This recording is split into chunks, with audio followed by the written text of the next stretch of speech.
Princeton. Went to school over at Culinary to become a chef, and so he just graduated last month, and he's going to move over to Georgia. He's going to live in Lithonia, and he's going to work in the CNN building. They have a great restaurant there, and he's going to work in there as a cook. Well, you need to bring him on for as a guest for our show sometime too, and we'll have him cook for us. That's awesome. I'm pretty sure he'd love that. Pretty sure he'd enjoy that. And my baby brother, he's doing well. He lives in Talladega. You know, he's an excellent athlete, and that's something that he's pursuing. And when he finishes school in the next couple of years, he wants to go into the Coast Guard. So, you know, Brandon, everyone is doing great, but my main thing was just making sure, you know, they kept their heads on straight and they stayed focused and stayed in order, you know, because that pressure, that peer pressure, and just there's so much negativity in society today. There's just so much that you can do wrong, and there's just so many ways and, you know, places to get off track and go wrong. But, you know, it was all about finding the end of the rainbow and seeing the light at the end of the tunnel and pursuing that for me, because that's just my nature. You know, we mentioned you were a star athlete as well. You turned down a basketball scholarship. Tell us about that process. I had a basketball coach at Emma Sansom High School, and which I attended my last year of high school, 12th grade, and I was presented a scholarship to attend Millsaps College, which is in Mississippi. And at that point in time, it was an NCAA Division III school.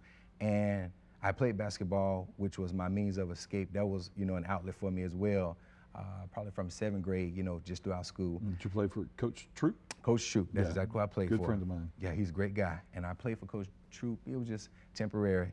And pretty much I had a lot of stuff going on. I was in my last year of the system. You know, I had to pretty much focus on what am I going to do once I exit this. You know, where am I going? Where's my life going? And I was also in a relationship to where I had never really had that family bond or that strength, and I found that in my relationship. So just in being focused and dedicated to that, you know, I said, okay, I'm not going to worry about school. I'll find other means of attending. And that's when the talent of being a writer, you know, stepped in and funded, you know, my scholarship to Gadsden.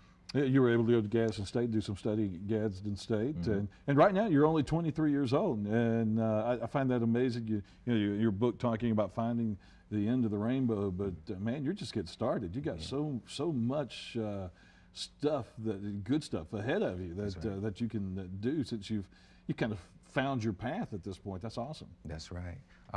Gadsden, I attended Gadsden for 2 years for welding technology program. Gary Udaka was my instructor, awesome person, and finished school there. I was on Dean's List in 2005 as a brochure, and I was talking with my younger brother, and I really didn't even, you know what was going on. He had one of these, so we were just talking about it. And so I'm looking through it and I open it up, and then I find my picture there. Me and a good friend of mine, you know, that was taking upon graduation. Graduation, wow. So, you know, that was just pretty awesome for me, and, you know, just something I was very proud of and happy about. But I finished school here, and my second book, that'll pretty much detail what you just stated, you know, finding your path.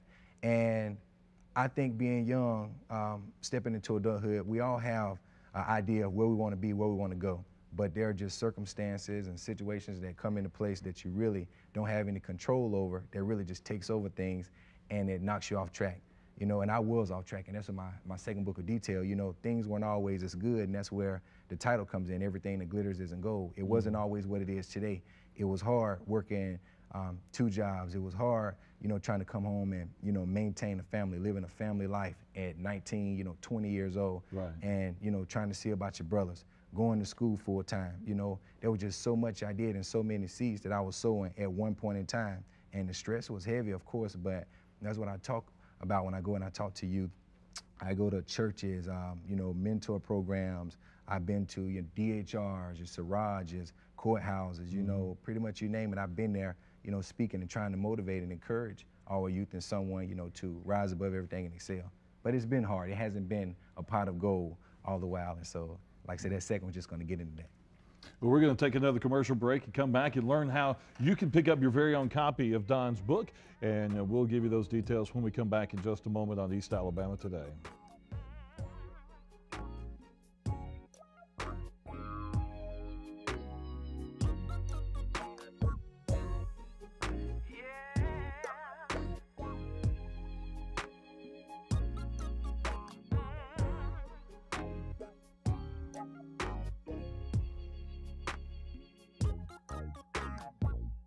Have you ever stayed awake at night?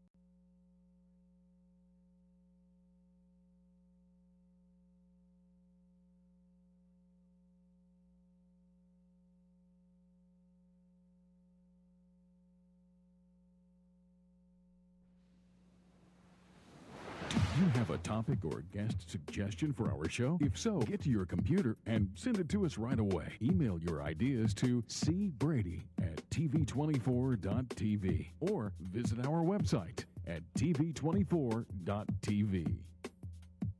Welcome back in. The final couple of minutes of our program. Don Winston is our guest. The name of the book, I Found the End of the Rainbow. And Don, after all the rejections, you were showing us the rejection letters, you decided to find a way to self-publish this book, and you've done a good job. I've seen some self-published books before that were like construction paper front and back and almost handwritten and that kind of thing. But you found somebody that can really help you put together a book. And how do you get in touch with you to get a copy of your book? All right.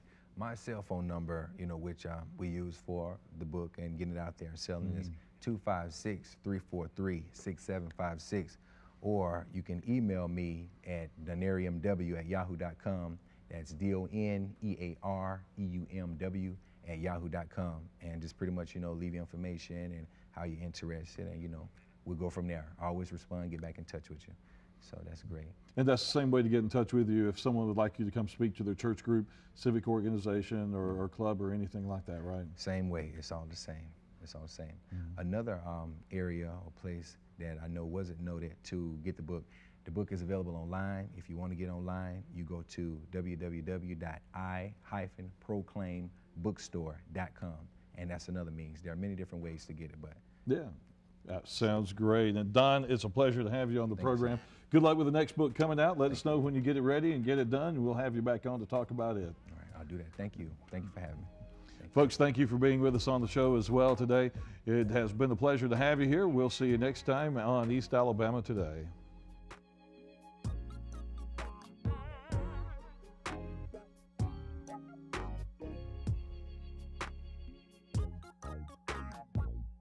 Have you ever stayed awake at night?